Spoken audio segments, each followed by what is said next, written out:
welcome to the Mackay Whitsunday Paddock to Reef Virtual Integrated Science Forum. This is session 1 out of a series of 4, and I'll just give a little bit of an introduction of myself and my position. My name's Ingrid. I'm the Reef Catchment's Paddock to Reef Coordinator. I just want to welcome and thank you for attending today's session at very short notice. Unfortunately, our face-to-face integrated science forum was cancelled in April due to COVID-19, but we decided to go ahead and see how we could deliver this in a virtual platform instead. I look forward to seeing how the sessions pan out over the next month, and I do welcome any feedback following these events. At this point, I'm going to hand over the reins to our event facilitator, Kim, and once again, thank you for attending this session.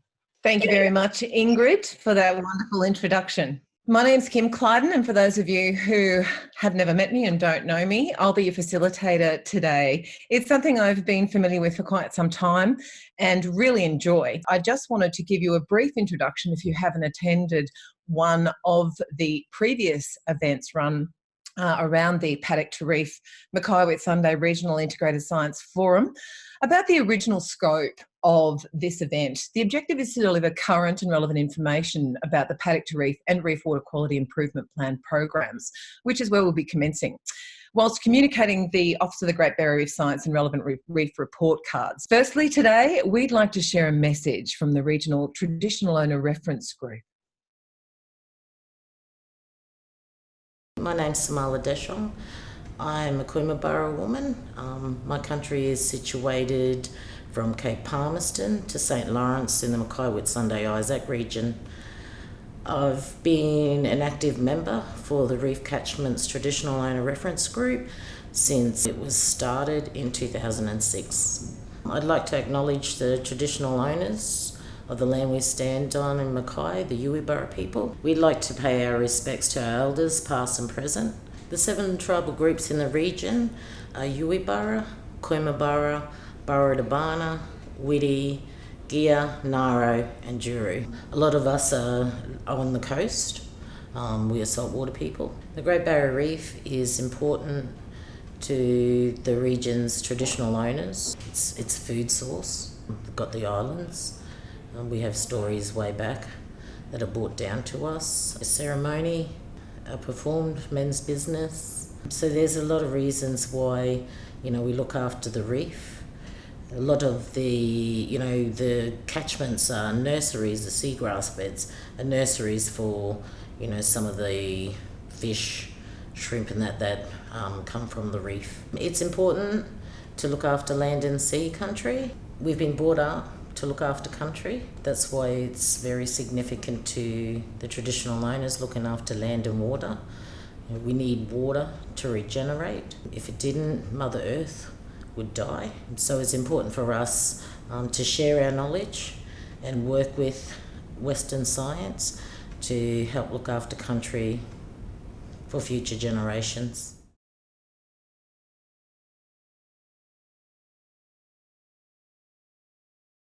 I hope you enjoyed that. These 1-hour sessions will be featuring prominent experts in their field. Today, Carl Mitchell providing an insight into the current risks or threats to the Great Barrier Reef with an overview of the Paddock to Reef Integrated Modelling, Monitoring and Reporting Program, which provides a framework for evaluating and reporting progress towards the Reef 2050 Water Quality Improvement Plan targets and objectives.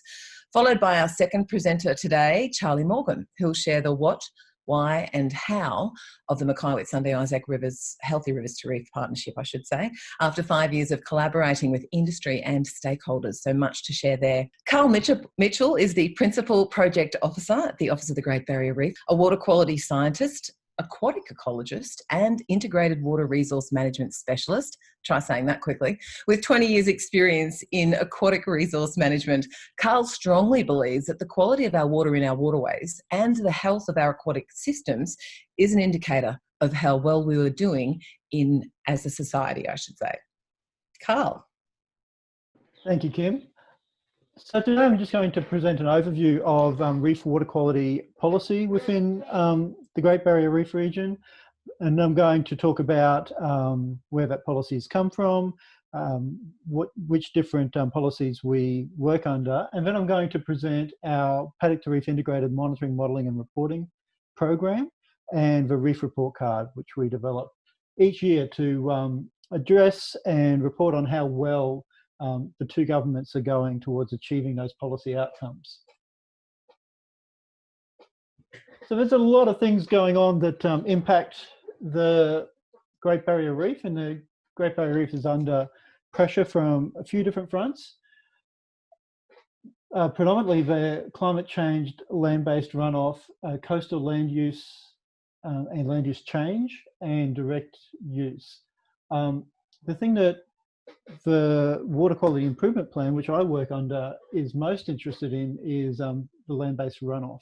And in particular, the impacts of nutrients, and the key nutrient we're interested in is dissolved inorganic nitrogen, particulate nitrogen and particulate phosphorus, fine sediments, and pesticides.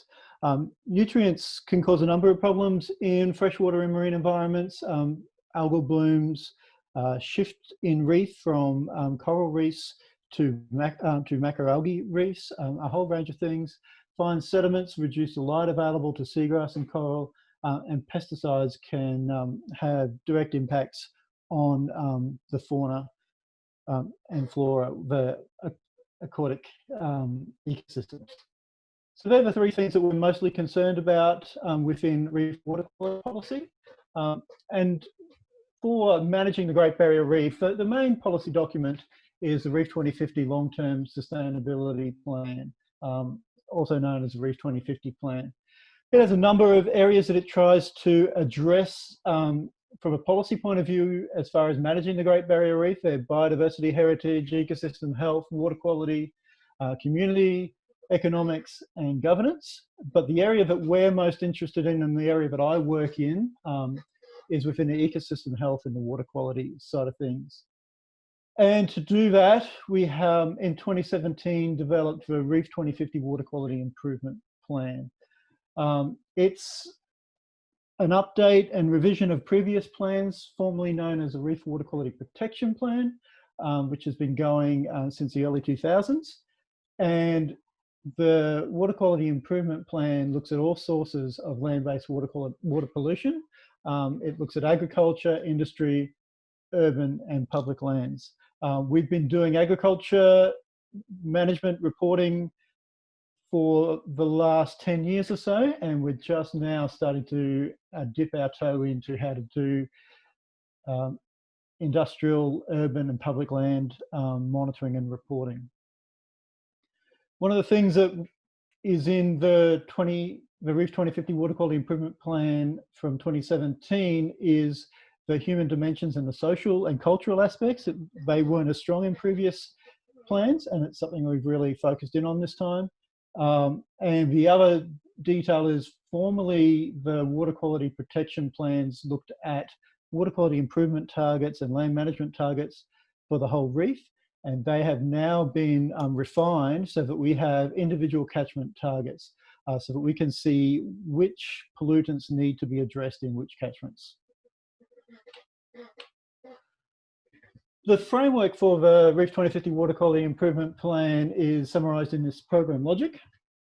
It basically shows at the bottom key actions and engagement activities to try and facilitate and improve the health of the Great Barrier Reef as you move up through the diagram. So at the top, our long-term goal of the Reef 2050 Water Quality Improvement Plan is that good water quality would sustain the outstanding universal value of the Great Barrier Reef and build resilience, improving ecosystem health and benefiting communities.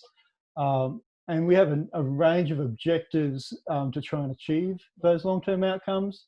And the Reef Report Card that I'm going to talk about a little bit later tries to report against how well the joint governments, the Queensland and Australian governments, are doing towards achieving some of these objectives and the longer term goal. So we report against each one of these things. One of the key things that we're looking at are the water quality, the land management, and the agricultural management activities. And so I'll address those in a minute. So I mentioned earlier that one of the big changes for the Reef Water Quality Improvement Plan 2017 to 2025 was that 2022 was that we have now gone from targets for water quality improvement from the whole Great Barrier Reef to water quality improvement targets for each of the 35 river basins or catchments that make up the Great Barrier Reef catchment. And here you can see the water quality improvement targets that apply to the Mackay-Whitsunday Isaac region. They being a 70% improvement in dissolved inorganic nitrogen for the Proserpine, O'Connell and Pioneer and Plain Creek catchments, maintaining current loads of fine sediments, particulate phosphorus and particulate nitrogen for the Proserpine, 40% reductions of fine sediment, particulate phosphorus and nitrogen in the O'Connell, 20% reductions of fine sediment, particulate nutrients in the Pioneer, and maintaining current loads within the Plain. And we also have aggregated those up to regional targets. 70% for dissolved inorganic nitrogen, 20% for fine sediment, and 20% for the particulate nutrients as well.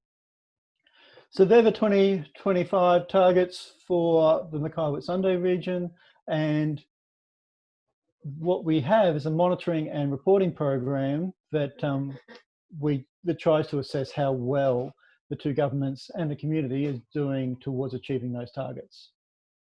So the program that I'm involved in and help to manage is called the Paddock to Reef Integrated Monitoring, Modelling and Reporting Program. And we basically, as I said, try to report progress towards those 2050 Water Quality Improvement Plan targets, objectives and the overall outcome. This is a collaborative partnership. It involves Australian and Queensland governments, regional groups, researchers and industry. We've got over 60 researchers, scientists, technical experts helping to work on this program. It's founded on the principles of adaptive management and continuous improvement. So we try and lock in our methods for a period of 5 years, all of our monitoring and reporting methods. But as new technology becomes available and new methods for reporting water quality and water quality improvement are available, we review the whole program every 5 years and try and take on board those improvements in the science so that we can tell a better story about how water quality is changing for the Great Barrier Reef. The program provides information and enables partners to evaluate, prioritise and continuously improve. So what we're trying to do is get as much data in the hands of the people who are managing the reef system, be it from a policy point of view or from a land management point of view or an industry point of view, so that that data can be used to inform management choices. So it's, but the high level goal is that we can see how we're travelling towards those policy targets, but we also want to make that data available so that it can be used in making other decisions around management. One of the key things that the Paddock to Reef program and the reporting that we do does is that we integrate monitoring and modelling in order to get a feel for how land management change is impacting water quality and how that's impacting the Great Barrier Reef. It's really important not just to measure water quality and measure land management change, but to understand how that is potentially impacting things down the line. And that's where models play a critical role. Models give us the ability to tease out things like climate signal, the time it takes to grow a tree, or the time it takes for a system to respond to a management change. Models can take those things out of the equation so that we can get a better feel for what we might expect to see in the marine environment and the reef as a response to the things that we're doing today on the landscape to improve water quality. And so that integration of monitoring and modelling of the water quality data that we collect, the land management data that we collect, and the models that interpret that and predict impacts in the marine environment is really critical to our program. And it's one of the key things that enables us to tell government and policy how well they're going towards achieving those targets. And the other thing we have is a very strong interaction between management and the science. So we're working with researchers, we're working with land managers to try and get the best of both sets of knowledge into our program, so that we can try and tell the best story of what's happening in our landscapes and what's happening on the Great Barrier Reef. So the way the Paddock to Reef program is set up is that we have a range of monitoring and modelling that happens at multiple scales across multiple pressures and the way that water moves through the landscape, to tell the overall story about how management practices in the landscape are affecting water quality and how that's affecting the ecosystems in the Great Barrier Reef. And so, as the name of the program would indicate, we have monitoring, modelling and reporting from the paddock, what's happening as a landscape, to the catchments and how water is moving through the catchments, right out into the marine environment. We have a range of monitoring that happens at each one of those scales, and we pull that monitoring together through the interpretation of those models. Within the paddock monitoring, we have paddock monitoring in agriculture and paddock modelling. So we have a range of paddock monitoring programs that look at what the different management regimes in sugarcane, grazing, horticulture, bananas, what impact they have on water quality at the paddock scale. And then we have the models that then can interpolate that information across the whole of the Great Barrier Reef and all of the industries. And then down at the bottom here, we have these stewardship indicators as well, which give us an understanding of how much of those different practices are occurring in the different landscapes. So if we know what to expect from water quality under different practices, and we have a feel for how much of those practices are occurring, then we can use the modelling to interpret how much we think those practices are contributing to water quality at the catchment scale. The catchment scale, we then have a range of end of catchment monitoring and sub-catchment monitoring that helps us to get a feel for how well our models are doing in interpreting and trying to get a picture for what the water quality impacts of various management change is. And we have our catchment modelling, which pulls all of that information together and gives us an idea for catchment loads into the marine environment. We also have a look at things that indicate the health of the catchment, things like riparian extent, wetland condition, wetland extent and ground cover, all to give us a feel for what some of the other things that are contributing to water quality are, so that we can tease out that management signal.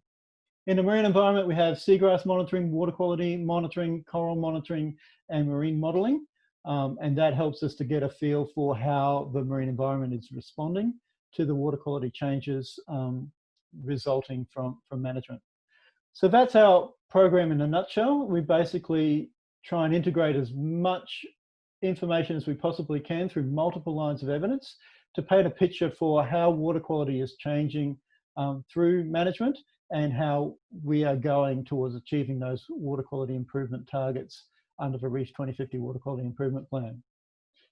And that brings us to our Reef report card. So we produce a report card every year, which then outlines how we're going towards achieving those targets. And that's an online interactive report card. The address is here, it's on the Reef Plan website. And you can jump on there anytime and get a feel for how water quality in the reef systems are going. And I'll just give you a very quick rundown on that. So when you first jump onto our report card site, you'll get this landing page. Currently, the report card is reporting data from the 2017 and 2018 financial years. We are in the throes right now of building the 2019 report card, and that will be released later this year. So the 2019 report card is at the moment under construction and will be released later this year. Now have a look at the top here. We've got the overview, we've got the reef and wetland condition, and you can zoom down and have a look at various scales and catchments to get a feel for the condition of each of the regions.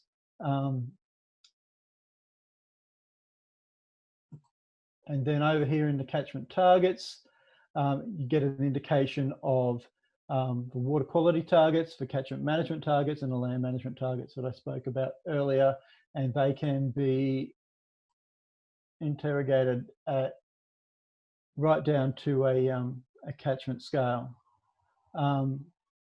So one of the things, if we wanted to go and have a look at the dissolved inorganic nitrogen in the Mackay-Whitsunday region, you can see that we haven't seen, in 2017-18, we didn't see a reduction in the nitrate from this region at all. Progress to date on nitrate reduction, on dissolved inorganic nitrate reduction in the Mackay-Whitsundays region is 26.8% towards a 70% reduction target for 2025. So we're still a long way from there. So this region scores quite low on that, and then you can drill down and see what has happened in years being reported as far as trying to improve nitrate. And that's possible for all of our parameters in the Great Barrier Reef, all the things reporting against our reef water quality improvement plan targets. Finally, I just wanted to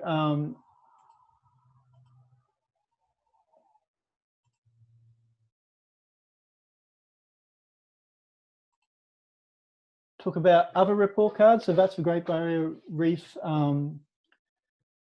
water quality report card. We also work with a number of partners in the regions to develop regional report cards. So some of our data is provided to those regional report cards, and they do a fantastic job in talking about at a regional scale what's going on with water quality, and not just focused on the reef, but also the health of the catchments. So that's it from me, and Charlie's going to talk about those regional report cards. Thank you very much. Thank you, Carl. As we now approach the second part of our 1 hour session today, gee, it's gone quickly. I can't believe how quickly it's actually being absorbed. I'd like to introduce our second speaker. Charlie Morgan is the Executive Officer for the Mackay-Whitsunday Isaac Healthy Rivers to Reef Partnership, the organisation producing the region's first integrated waterway health report card and accompanying Stewardship, which is the management response reporting. Charlie is a passionate environmental scientist, and as you can tell by her virtual screen, it definitely belongs in the marine environment. She's going to help us understand key results from the last 5 years of report cards, whilst sharing some good news stories about the maintenance and improvement of waterway health. Thank you so much, Kim, and hello everybody. It was really pleasing to see that we got such a good response to this session, and skimming down your name lists, I've met a lot of you, and apologies if you have heard this information before at the Project Catalyst presentations that we did, the forum, but if you have, you can just turn off and go to sleep, but if you haven't, here we go. So I'm the Executive Officer of the Mackay-Whitsunday Isaac Healthy Rivers to Reef Partnership. We have Isaac in our name now. That's in recognition of the fact that we do have a little bit of Isaac to LGA within our report card boundary, and they are an important partner, so very important to include them. Who are we? We're 32 of these organisations. We represent all 3 levels of government, industry, so all different types of industries, from agriculture, heavy resources, ports, through to tourism, and then through to community groups, conservation, NRM, and research organisations, and of course traditional owners, importantly. So each of these organisations that you may well be members of pay us a membership fee. We have a tiered membership system, and those funds are used to produce the region's first holistic waterway health report card. Now, Carl has done an incredible job of giving the context here, so I really don't need to go into a lot of detail on where we fit into the picture, but I did just want to point out, obviously there is a reef report card. Carl's just done a beautiful job of going through that. So on the left of the screen there, you can see, you know, that's the imagery from the reef report card. and in the middle, that's sort of what our system looks like. So it's a very much a broken down, more regional focus on waterway health. One of the key differences between the Reef report card and ourselves is that the Reef report card focuses on targets and progress to targets, whereas we have more of a condition focus. So we're more focused on the actual condition of our waterways. But that's not to say we're not interested in bringing in that progress to targets and management target component later. So where do we fit in? Jeff Garrett said to us a few years ago that when he mapped out the Reef governance system, he needed a bigger whiteboard because the whiteboard they had didn't do it justice, and I completely understand. It is a bird's nest, the governance of the Reef and how the condition of our waterways in the Reef is reported, but regional report cards do have a place. We fit on that sort of lower, more regionally specific tier of reporting, and I won't go into all the different mechanisms there, but you can see there is a plethora of planning mechanisms, of evaluation and monitoring mechanisms, in which we are concentrating on the health of the Reef and the health of the catchments. Jurisdictionally, it's confusing with the two levels of government, but I don't need to go into that. And also, that is a snapshot of our new report card, which is embargoed. So there you go, a little sneak peek. That's the front cover, and that's all you're going to see today. So enjoy that. So the state government have very kindly put together this imagery of what exactly the regional report cards cover. And I think it's really important to acknowledge that we all are very different. We are all sort of bottom-up, stakeholder-owned and led initiatives with a very egalitarian governance system. Everybody gets a vote. It doesn't matter how much money you put into the partnership, you still get the same vote and the same voice. And all of us have very different indicators or monitoring systems within our report cards. So you can see there, I mean, it's probably very small on your screen. There is a copy of this to download on our website if you're interested, but this will tell you at a glance what all the different report cards measure. So you can see there, not that we're the golden child or anything, but we kind of are the golden child based on the fact that we monitor, we measure the most things. That doesn't necessarily make us the best. I'm being very facetious there. But anyway, we do have a big report card in terms of what we measure and what we report on.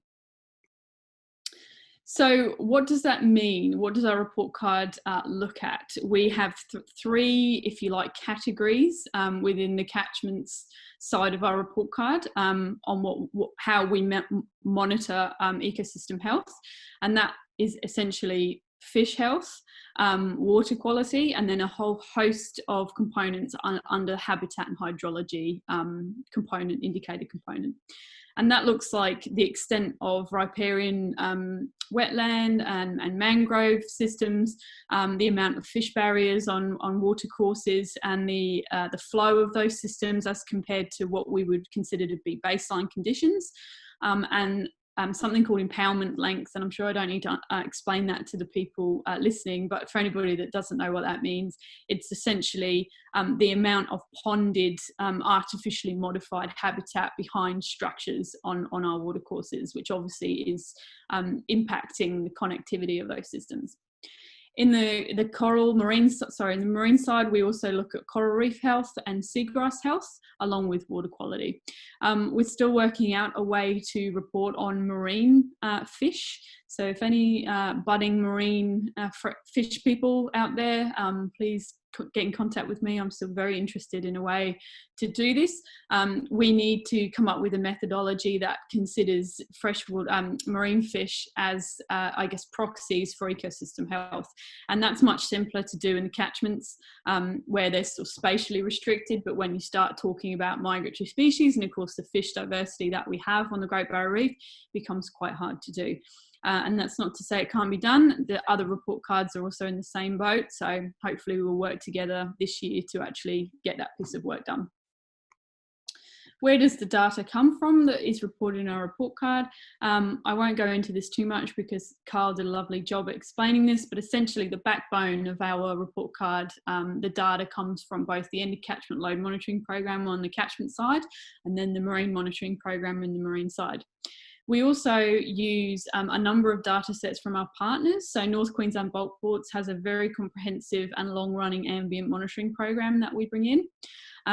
We also include and are endeavouring to increase our integration of citizen science projects, so essentially community-led scientific projects that utilise volunteers to go out and collect data. You can see the guys doing the seagrass watch surveys there at low tide on Cannonbale Beach. And yeah, we have our own monitoring programs that are specifically set up to fulfill our needs as a report card, and that I'll talk about that in just a second. So caveat, this information I'm about to give you is quite old. It's from our 2018 report card, which covers the 17-18 financial year. The 2019 report card is going to be released at the end of July. And yeah, unfortunately, just because of where we are in the year, I can't give you any up-to-date information on condition. So watch this space, and it's a good opportunity for you guys to come and check in with me later, or check out our report card when it comes out in July. So on the freshwater side, what do we know? Well, some of our catchments have been very data poor for a long time. The Don and the Proserpine catchments, for example. So we're only just getting a few years worth of water quality data specifically for those places. And we're starting to see that pesticides are in fact a big issue in the Proserpine system, along with the Plain and the Pioneer, which might not come as a big surprise to the people listening in. We have updated freshwater fish scores in the 2018 report card, and essentially they're pretty good scores across the board, which is really pleasing. We're very interested to note that there are places within the Mackay-Whitsunday region where our condition data for the water quality is not good, but our freshwater fish health is good simultaneously. So we're really interested in finding out more about that relationship. And then there's a bit of a research project there if there's any budding PhD candidates or anyone out there who would like to look at that in more detail. We have now 5 years of data. This next report card will be 6, and we're starting to get to a point where we can start to look at trend. And I know Carl and a number of other scientists get very uncomfortable when we start talking about trend. So just, caveat that there's quite generalized statements. And due to the nature of what we do, we aggregate and aggregate and aggregate to get these scores. So you're not necessarily capturing or communicating, I guess, the very detailed movements within these scores. So these graphics on this slide represent the overall scores for these systems.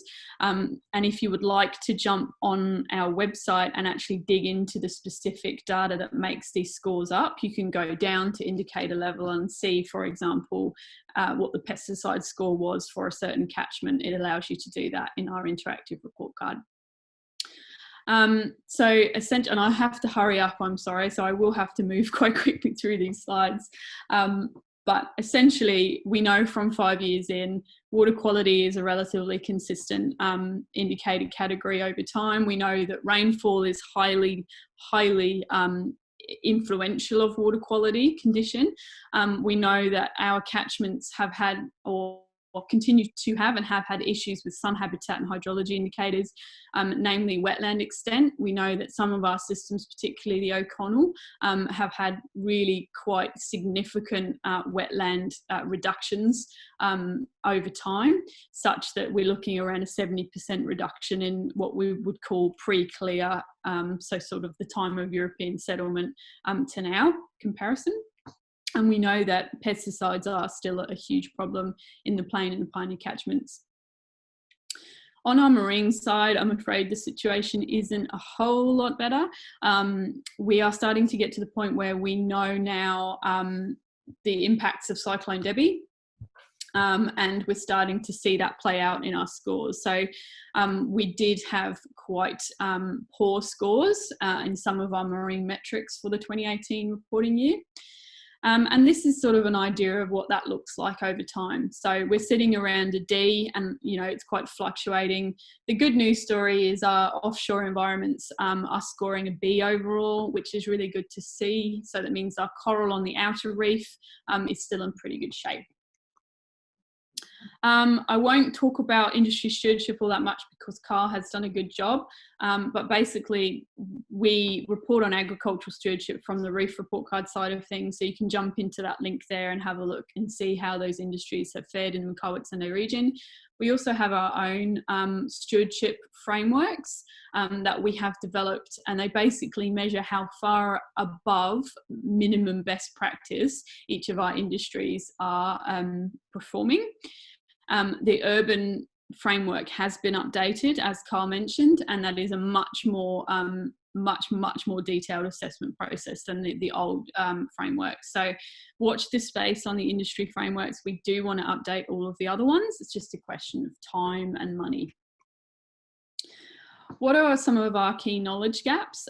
It's a bit difficult putting your feet into this world because you soon realize for everything that you know there's probably 100 things that you don't, and once you really start collating that regional scale condition assessment, you realize we do not have a lot of long-term data, and we have whole areas within our catchment side where we're deriving a condition score off maybe 1 or 2 sites. So the scale of our monitoring needs to be drastically stepped up. We don't use modelled data. We don't use models at all in our report card. That was a decision that was made back when the report card was created. So consequently, we can only attribute, I guess, confidence scores on our data based on the real-time monitoring that happens. As I've said, our marine and estuarine fish is a big data gap, and we'll be looking at doing a methodology for that later this year. Sediment tracing, that's a huge one. We dearly would love to know why water clarity, specifically in the Whitsunday region, is as problematic as it is, and we are consistently told this by tourism operators. We have a feeling from research done recently via AIMS and CSIRO that is down to fine sediments and I guess the hydrodynamic characteristics of the Whitsundays of everything staying in suspension for so long. But we don't know specifically where that sediment is coming from. So we need to do a piece of work to actually work that out and go backwards and work out the geology of that fine sediment and work out which catchment it's come from. And that's not a cheap piece of work. Human dimensions, I haven't even covered this. If you give me another hour, I would be able to. This is the other side of the coin as far as I'm concerned. The biophysical stuff is just one half of the story. I'm being told 1 minute to go, so I really need to hurry up. Cultural heritage, I just wanted to very quickly touch on. We have done some incredible work with the Traditional Owner Reference Group that you saw at the beginning of this session. If you are interested in this, please jump on our website and have a bit of a look at this. You can dive into some of the results. And it's worth noting that we are undertaking a reassessment of this next financial year. So there will be another assessment on top of this, and hopefully some of those areas that scored poorly in this assessment, so the cultural maintenance side of things, will start to see those scores improving. One last thing before I stop, and that is the good news stories about what people are doing. So last year we released for the first time a stewardship report, which is designed to be read in, I guess, accompaniment to the report card. So this is really a compendium of partners' projects of what they're doing to improve waterway health. We've got three whole pages devoted to ag. So we really want to tell the story of where the industry is stepping up and showing the way and really being stewards when it comes to this stuff. We're very, very, passionate about telling that story. It can't all just be, well, not that it is, but finger pointing or the perception of finger pointing from just reporting on ecosystem condition. And as I said, our report card is coming out in a few weeks' time. It is weeks now, the end of July. Our stewardship report, which accompanies that, will be staggered out so that it will be released in around October of this year. So please get involved, jump on Facebook, follow us, subscribe to our newsletter, drop me a carrier pigeon, however you want to get involved, please do. And thank you very much for your time. In summary, I just wanted to highlight some of the takeaway points from the presentations we saw today. One from Carl, the ecological importance and the beauty of the Great Barrier Reef, for which it's internationally renowned. And of course, the increasing number of threats it faces under climate change, combined with land-based threats and direct use of marine environment, leading to the deterioration of our water quality, which is what today's information has been all about. Also, how the Reef 2050 Water Quality Improvement Plan not only lays out the foundation for long-term sustainability, but builds on those previous plans outlining outcomes, objectives and targets to 2025. The role of the revised Paddock to Reef program through landholder engagement, which is key to the success of these programs. They're monitoring, measuring and reporting, also aligning with the revised scope of the Reef Water Quality Improvement Plan and highlighting the need for collaboration, which is something Charlie effectively showed us as well under the auspice, of course, of the Healthy Rivers to Reef partnership. She provided real insight into the regional aspect of the Mackay-Whitsunday-Isaac Reef report delivered through collaborative efforts, and of course highlighted how localised information, including human dimensions, contributes to understanding more defined breakdowns into the condition of our waterways in 4 categories under the broader context, of course, of the state and national targets. She also explained how to interpret the report card briefly and under the assessment criteria, which are those indicators that you saw they have many more of out of all of the regions, over 3 categories: water quality, habitat and fish, and explained who collects the data and the locations it comes from.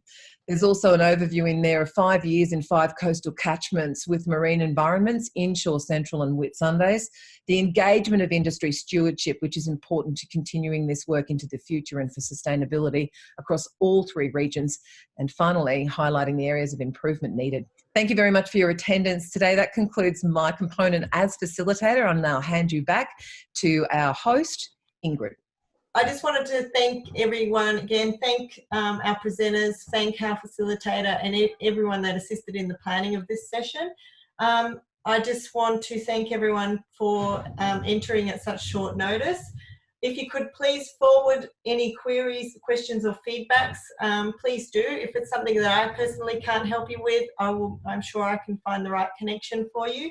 I've got my details up on the screen, and if you've got any questions, please do send them through. A survey will be conducted post these events as well. So once again, thank you.